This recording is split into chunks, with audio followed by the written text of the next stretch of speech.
नमो भगवते वासुदेवाय। अब हम श्रीमद्भागवत महापुराण के 10वें स्कंद के 33वें अध्याय का पाठ करेंगे। पाठ का नाम है महारास लीला,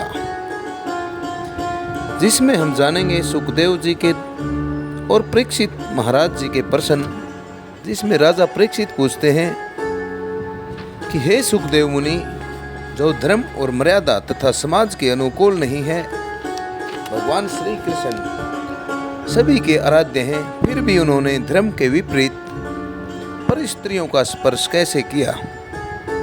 तथा साथ ही इस अध्याय के अंदर हम जानेंगे कि भगवान श्री कृष्ण ने ऐसा क्या किया इस रास के अंदर कि बिना बुलाए ही सभी देवता अपनी पत्नियों के साथ महारास में शामिल हो गए। और जो एक रात्रि का महारास हुआ था वो कितने समय का था, वो रात्रि कितने दिनों के बराबर थी, इस अध्याय के अंदर जानेंगे। आइए आरंभ करते हैं। आरंभ करने से पहले नरेंद्र कौशिक की सभी श्रोताओं से, सभी भगवान के प्रेमियों से ये बारंबार प्रार्थना रहती है कि ओम नमो नारायण चैनल एक सनातनी चैनल है, कृपया इसको सब्सक्राइब करें, जिसका मुख्य उद्देश्य सिर्फ और सिर्फ भगवान की पुण्यमयी कहानियों को प्रचारित और प्रसारित करना है। इस हवन के अंदर अपनी आहुति देकर पुण्य के भागी बने।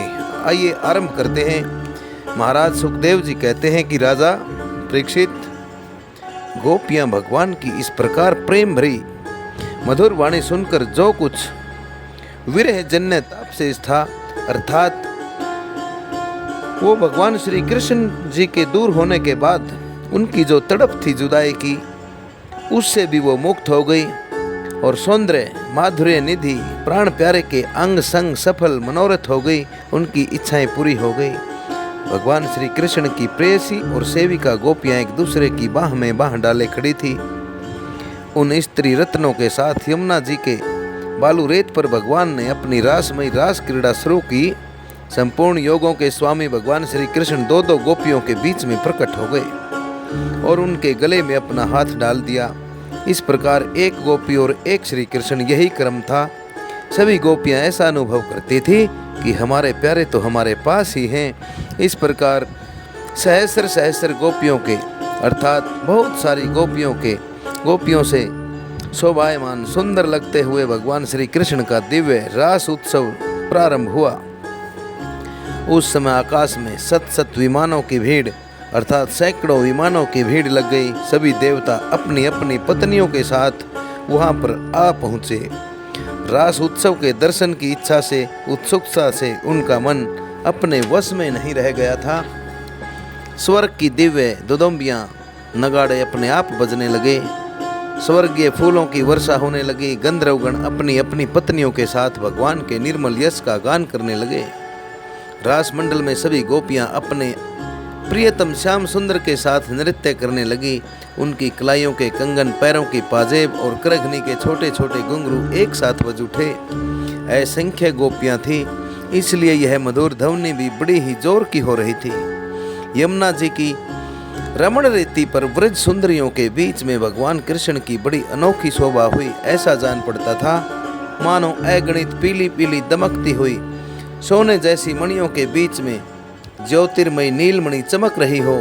नृत्य के समय गोपियां तरह तरह से ठुमक ठुमक कर अपने पांव कभी आगे बढ़ाती और कभी पीछे हटा लेती, कभी गति के अनुसार धीरे धीरे पांव रखती तो कभी बड़े वेग से बड़ी तेजी के साथ आगे रखती, कभी चाक की तरह घूम जाती, कभी अपने हाथ उठा उठा कर भाव बताती तो कभी विभिन्न प्रकार से उन्हें चमकाती, कभी बड़े कलापूर्ण ढंग से मुस्कुराती तो कभी बाहें मटकाती।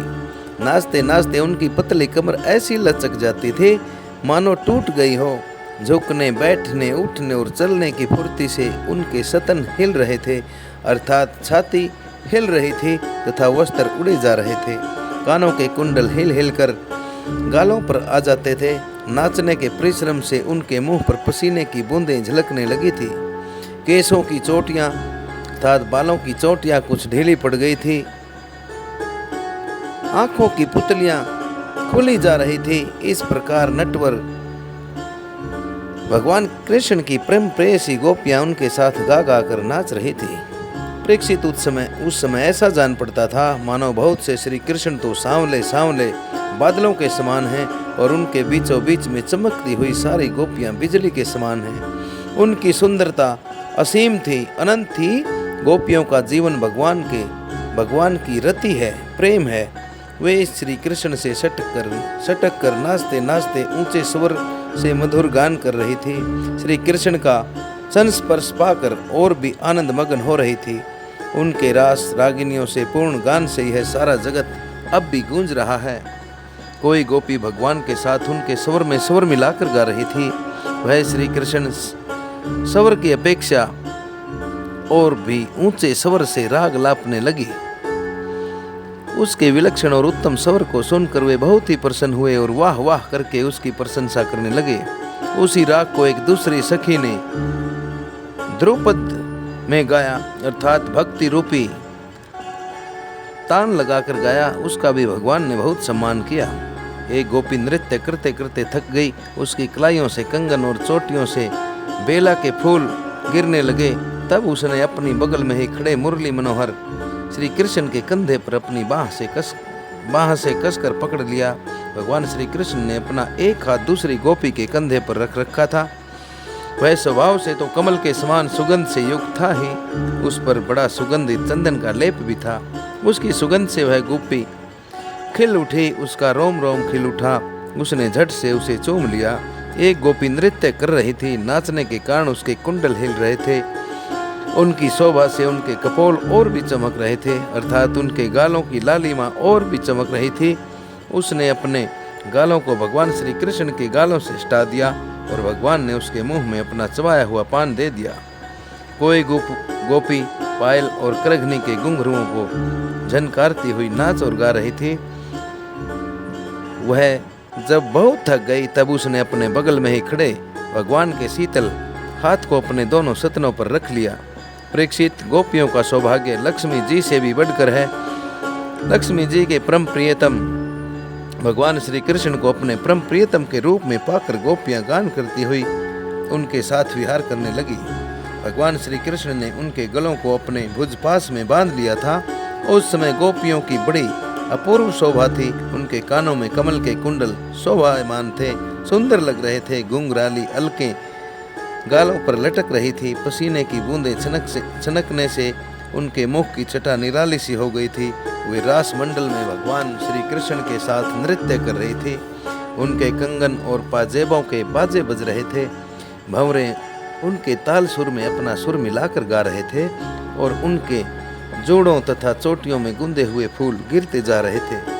परीक्षित, जैसे नन्हा सा शिशु निर्विकार भाव से अपनी परछाई के साथ खेलता है, वैसे ही भगवान श्री कृष्ण कभी उन्हें अपने हृदय से लगा लेते, कभी हाथ से उनका अंग स्पर्श करते, कभी प्रेम भरी तिरछी चितवन से उनकी ओर देखते तो कभी लीला से उन्मुक्त हंसी हंसने लगते।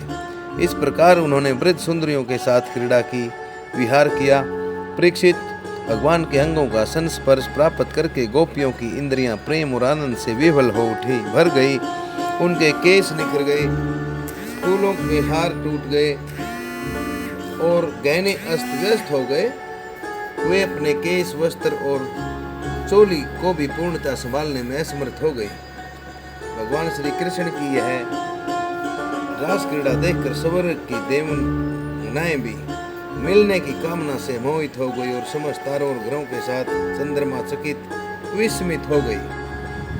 परीक्षित, यद्यपि भगवान आत्मा राम हैं, अर्थात अपनी आत्मा में ही रमण करने वाले हैं, अपनी आत्मा में ही मगन रहने वाले हैं, उन्हें अपने अतिरिक्त और किसी की भी कोई आवश्यकता नहीं है, फिर भी उन्होंने जितनी गोपियां थी उतने ही रूप धारण किए और खेल खेल में उनके साथ इस प्रकार विहार किया। जब बहुत देर तक गान और नृत्य आदि करने के कारण गोपियां थक गई, तब करुणा में भगवान श्री कृष्ण ने बड़े प्रेम से स्वयं अपने सुखद हाथों के द्वारा उनके मुंह पहुँचे। परीक्षित, भगवान के हाथ कमल के समान और नख स्पर्श से गोपियों को बड़ा ही आनंद हुआ। उन्होंने अपने उन गालों के सौंदर्य से, जिन पर सोने के कुंडल झिलमिला रहे थे और घुंघराली अलकें लटक रही थी, तथा उस प्रेम भरी चितवन से जो सुधा से भी मीठी मुस्कान से उज्जवल हो रही थी, भगवान श्री कृष्ण का सम्मान किया और प्रभु की परम पवित्र लीलाओं का गान करने लगी।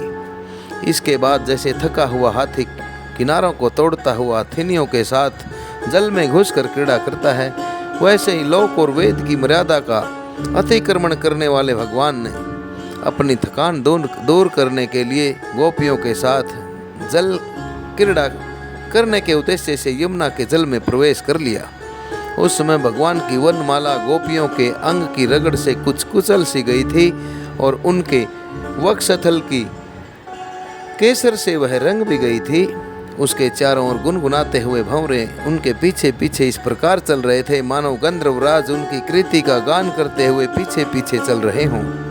परीक्षित यमुना जल में गोपियों ने प्रेम भरी चितवन से भगवान की ओर देख देख कर तथा हंस हंस कर उन पर इधर उधर से जल की खूब बौछारें कर डाली।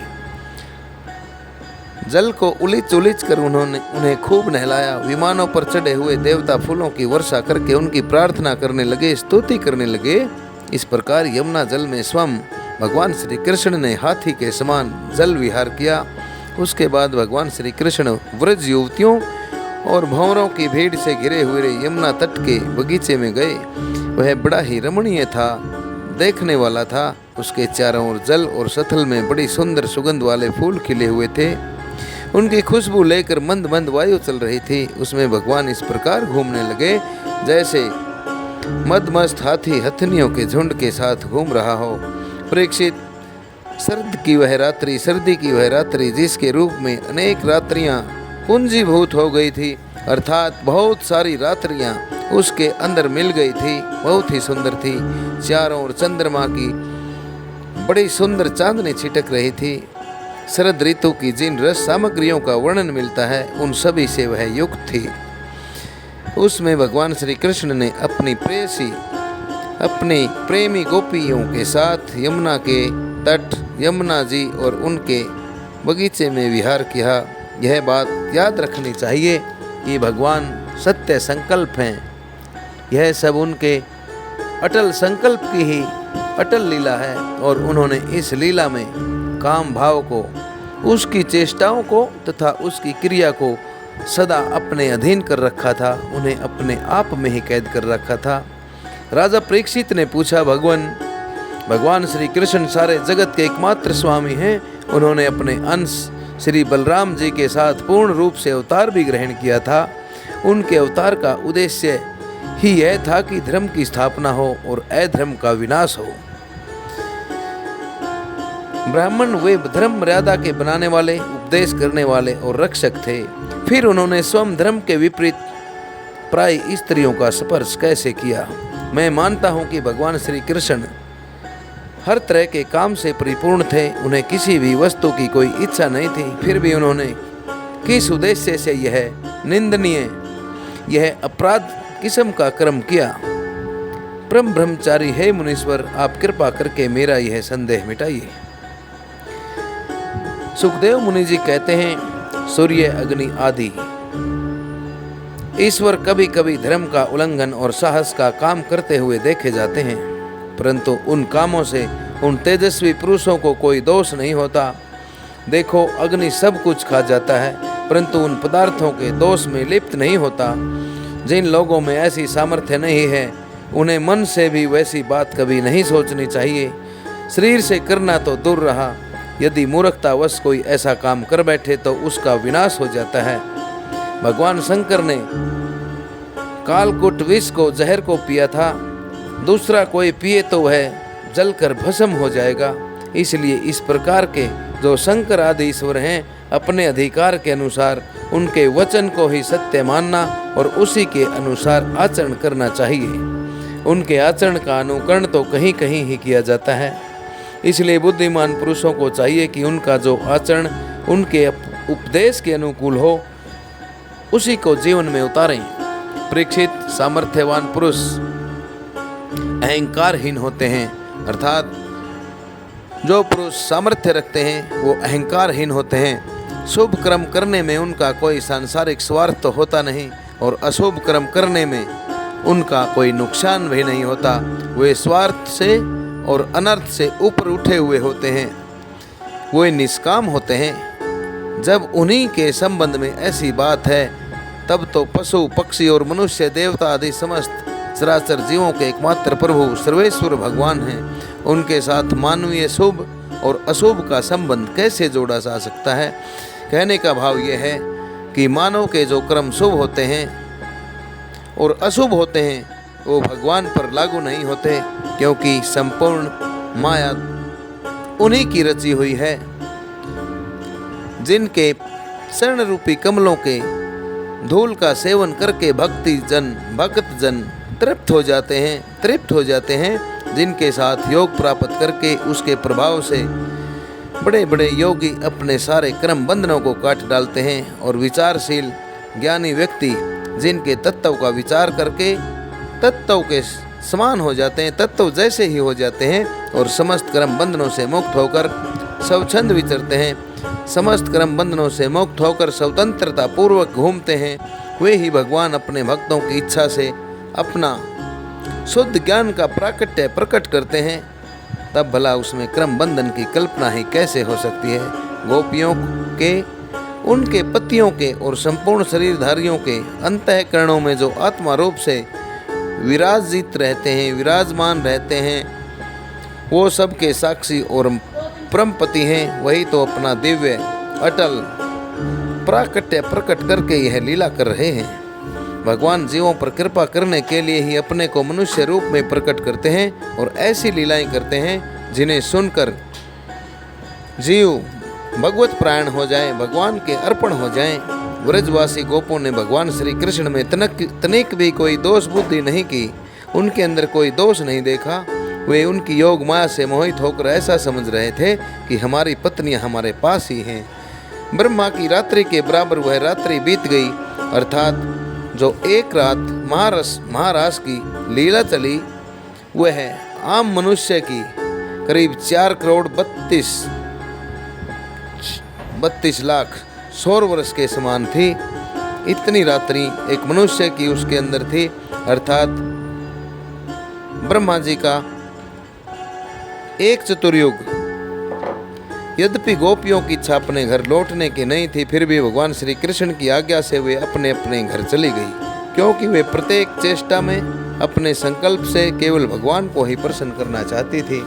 परीक्षित, जो धीर पुरुष व्रज युवतियों के साथ भगवान श्री कृष्ण के इस अटल रास विलास का श्रद्धा के साथ बार बार श्रवण और वर्णन करता है, उसे भगवान के चरणों में पराभक्ति अर्थात एक उच्च सत्र की भक्ति, तैल धारावत भक्ति प्राप्त होती है, और वह बहुत ही शीघ्र अपने हृदय के रोग काम विकारों से छुटकारा पा जाता है। उसका काम भाव सदा के लिए नष्ट हो जाता है। इस प्रकार श्रीमद् भागवत महापुराण के 10वें स्कंद का यह रास क्रीड़ा नामक अध्याय 33वां अध्याय सभी श्रोताओं द्वारा सर्वित किया गया, जिसे आप तक ओम नमो नारायण चैनल द्वारा संस्कृत से हिंदी में रूपांतरित करके प्रस्तुत किया गया है। नरेंद्र कौशिक की सभी से सहृदय विनम्र प्रार्थना रहती है कि इन भगवान की पुण्यमयी कहानियों को आगे से आगे शेयर करें। ओम नमो नारायण चैनल को सब्सक्राइब करके पुण्य के भागी बने। इन्हीं शब्दों के साथ आप सभी को ओम नमो भगवते वासुदेवाय, ओम नमो भगवते वासुदेवाय, ओम नमो भगवते वासुदेवाय।